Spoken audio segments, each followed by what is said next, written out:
Are they afraid of humiliation because you had Smotrich, the Israeli finance minister? He came out today and he talked about how the Abraham Accords isn't that important. And he actually insulted the Saudis and he said they can go on riding their camels while Israel just keeps bettering its economy and increasing output. Um, do comments like that, does that anger Saudi leadership, at least maybe put behind closed doors? Does that hurt Israel in the region? Or is that almost just, I mean, I know Netanyahu earlier in with the Gaza genocide, he came out and he insulted the Saudis and said that they should take the Palestinians from Gaza in. And they had like a little bit of a tit for tat there. So a comment from Smotrich. What's your take? Is that just an emboldened Israel at the moment, or is that fake strength, an actual weakness? I think it shows how irrational and foolish the Israeli regime is, and that what it is doing is that it's shooting itself in the foot. The last 2 years have been catastrophic for the regime. Have been catastrophic for the regime. There's no doubt about that. Western media can say that the Israelis have won the battles and that sort of nonsense, but it's obviously not the case. And they did not win militarily in Lebanon. They did not win militarily in Gaza. And the same is true with Yemen. And of course, there's no doubt that they were on the losing side with Iran. That's why Netanyahu was begging Trump for the last 3, 4 days to end the war. But most importantly, by far, is the fact that the Israeli regime has been demolished as a it's as a legitimate regime in the eyes of the world. The world no longer sees the regime as normal. They see it as abnormal. They see it as genocidal and evil.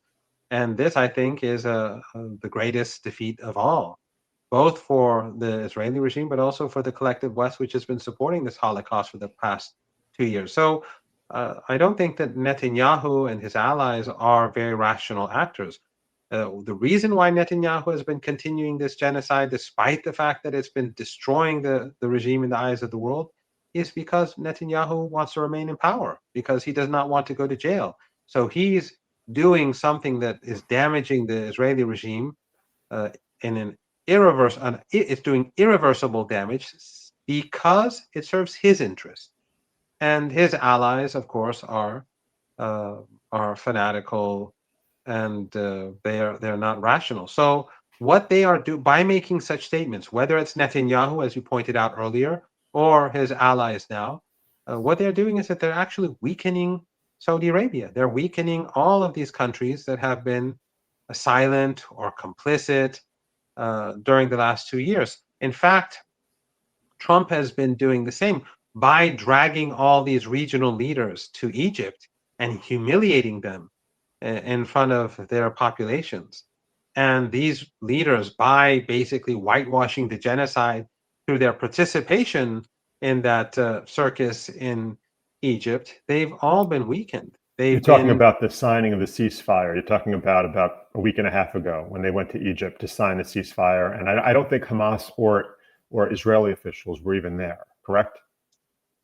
exactly. Hamas did not participate. Iran did not participate because Iran did not believe that this action this ceremony would be anything but a whitewashing of U.S. and Israeli crimes. And we saw how the Qatari and the Turkish and the Israeli officials were hugging each other. This is not good for any of these uh, governments and regimes. And what the insults directed towards Saudi Arabia are not good for Saudi Arabia. All of these actions, all of the events in the last 2 years have not only weakened the Israeli regime because the world now despises it, but it weakens all of these leaders in the region that are in the American camp because they are seen as complicit.